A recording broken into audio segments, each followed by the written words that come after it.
everybody. I'm Will. And I'm Kristin. And this is So I'm Watching Downton Abbey, Season 1, Episode 4.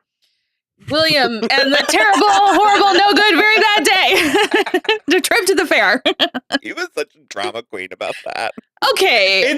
I love it. But Thomas was being such an asshole. He was being such a jerk.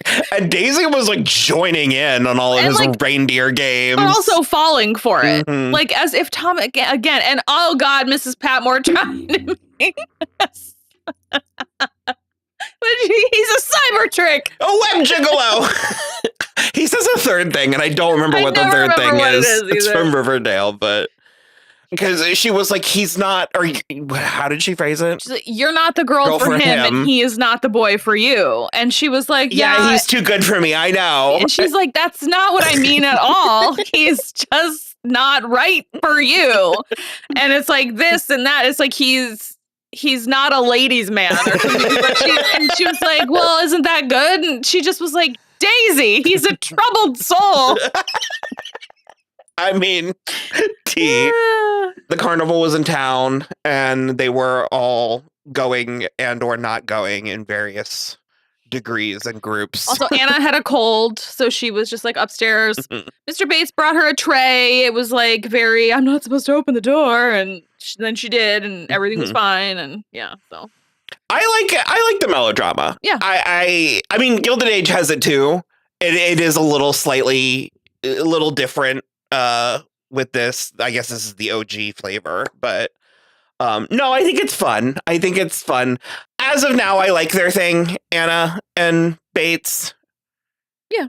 She seems young. She's younger than him, Yeah. but she's older than Lady Mary, I think. Okay. Yeah. Well, you said Lady Mary's meant to be like 21. Yeah. Going on 50, the way she acts. She's like 21 and Edith is like 20, and then Sybil is like 18. Okay. They got a new chauffeur. Yeah, they did. What was his name? Branson. He's Irish. He seems like fun. He's very political. And he's taken to Sybil. And also she seems to have taken to him. Yes. I think he also encouraged her to get the pants dress. That shot of him looking through the window was so funny. It was so funny. It was very like, But no, I liked that. I liked her pants. Little harem pants outfit. Everybody was like, "What?" That whole exchange actually was great because Lord Grantham was like, well, we'll have to just go through without Sybil or Mrs. Patmore will never hear the end of it. And Violet was like, oh, is her timing her cooking that precisely timed? You could have fooled me. And Isabel was like, oh, I like her cooking. And she was like, figures. It says more about you than it does about her. Amazing. Chat. This was a good Violet episode. Yeah. I see that they have a rivalry. Because tit for tat, old world, new world, tradition. That was one of the fun things in this one is that Molesley has like a rash on his hands and she has overdiagnosed him with some crazy thing. I looked it up and I was like, it looks like poison ivy. I was like, I don't think it's this like bacterial infection. Yeah. She's like, you must have gotten a cut and then like touched something and blah, blah, blah. And so they go to the hospital and she gets him like a bunch of like stuff to soak his hands in, but it's not making any difference. So when she brings him back, Violet is there. Yeah. Violet is there and it's like, your father's making a lot of changes now that your mother's gone, isn't he? And he's like, yeah, and digging up those rue hedges, aren't you? And he's like, how did you know? And she's like, that's a rue allergy. I don't know if you're trying to build armor with all of the like crap you gave him, but like just wear gloves while you're in the garden and it'll go away. Yeah. So that was fun. Yeah. Isabel Crawley seemed to take it in good. Yeah. In stride. Yeah. I'm like following Mary's plot. They're calling it something. They're calling it an entail. And Robert did sort of phrase it a certain way where it kind of helped me understand, because my whole thing is like, just give it to your fucking daughter. What does it matter? And I know it's not the custom or no, he's legally not allowed to.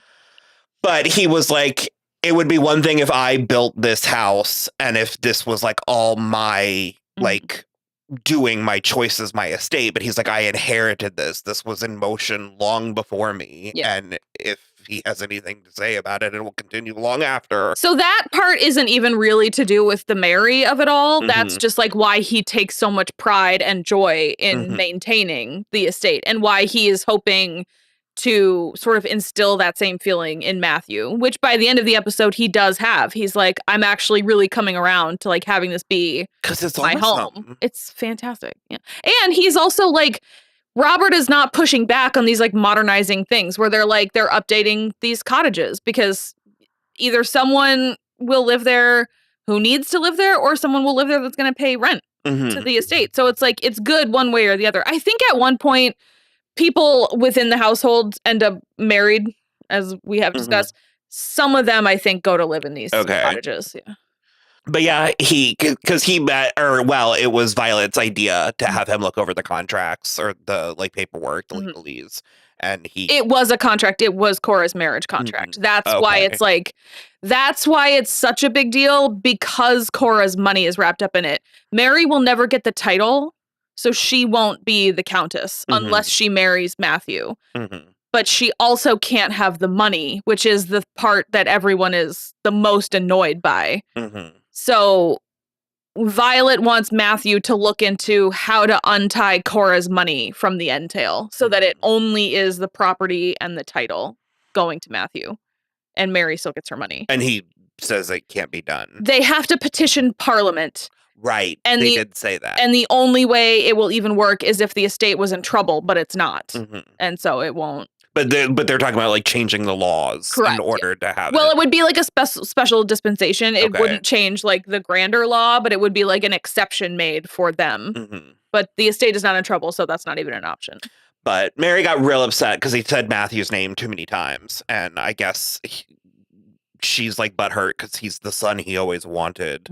But I don't know. I mean, based on what little I know about these characters, I don't know that I buy that she should feel that maligned, that she should feel that fragile, especially when her father was like, I love you. Yeah. As an English man. Yeah.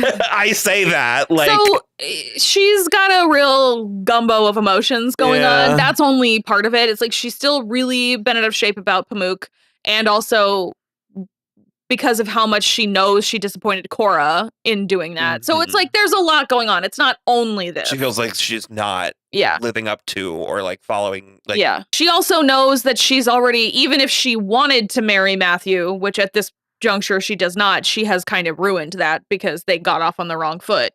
Even though at that meeting that the two of them were having, he was like, you mean a very great deal in the whole. And I'm like, he likes you. So what are we doing? You could also turn it around, but she says this much. I was going to be like, she's very stubborn, and she is like knowingly, and so even just I think it's like, because clearly she's second guessing her own feelings for him as it is, but it's like even if it weren't, or like the mere fact that she needs to or is expected to be interested in him, she just won't do it on principle. Yeah, basically, yes.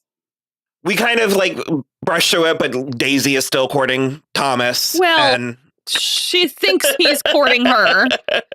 And William is still really into her. So basically, as William is about to ask, he asks everyone else if they know if Daisy is going to the fair. And so then as soon as Daisy comes in, William starts to ask, and then Thomas is like, do you want to walk to the fair together?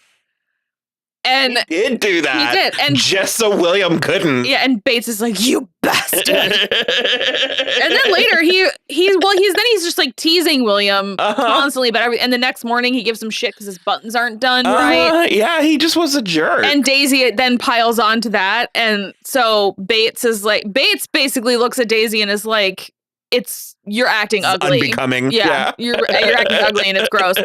And then the next morning he fucking like throttles him against the wall. Bates like gets Thomas up against the wall, and Thomas is like, I'm not scared of you. Is this supposed to scare me? He's been to war. I would be terrified of Mr. Bates. Also, he's such a fucking martyr. You know he wouldn't do anything for his own good, but for someone else, an innocent person like Daisy, go to fucking war again for her. Yeah. William cried a lot and played the piano about it. Yeah. We had Mrs. Hughes. Apparently, she had a potential great love that she chose service instead. Yeah, she chose the house over, and he married another woman, and I guess that woman she died. Yeah, did he have a name? Was Burns, I think, Mr. Burns. Does he come back? No. So he asks her to meet up, and she agrees, and the feelings are still there. The whole thing was very cute, and it is relatively simplistic storytelling, but I do like it. Yeah. I do enjoy it. It's cute. And basically she's sort of I could, this is my second chance at love. I could say yes, I could marry him. I could go live off this farm wife life that she herself admits she's kind of grown out of. And we did also see in the episode, plus other characters reaffirm that she's good at her job. Yeah. And because the house falls to absolute pieces without her. And also, so Anna is sick and Mrs. Hughes is out. And so fucking O'Brien is apparently just working her fingers to the bone. Having to dress the 3 girls in addition to her ladyship and fucking ridiculous. The world's tiniest violin. You can't do this for 18 hours. You can't do a dinner and a breakfast dressing. Go. Absolutely screw. So yeah, but she does choose her job and the house and all that, and everyone seems better for it. And then it was Gwen. She had the job opportunity, and it was she got called for an interview, but then they canceled the interview but they hired someone, I guess. Mm-hmm. It wasn't because they found out she was a maid or anything. And she was like, "What's the use?" And Sybil was like, "Well, try again." Yeah, I feel like Sybil gives that pep talk to a lot of people, Christ a lot of times. Can you please try again? Yeah. So was that it? I mean, that was. Yeah, we talked about Bates, we talked about Mary, we talked about O'Brien and Anna. I do like the dresses. They are different. Mm-hmm. It is less flashy and less colorful than the Gilded Age. Although we are getting kind of gauzy, especially Mary, it was kind of a blue-green, and it had an applique, and it was very Grecian. Yeah. I did. Yeah, the 19 teens were good. We do get into the 20s, so, but not for a little bit. And then Cora had a really beautiful, the sparkly green. Mm-hmm. Yeah. So. Yep. Yeah, it's fun. I'm enjoying it.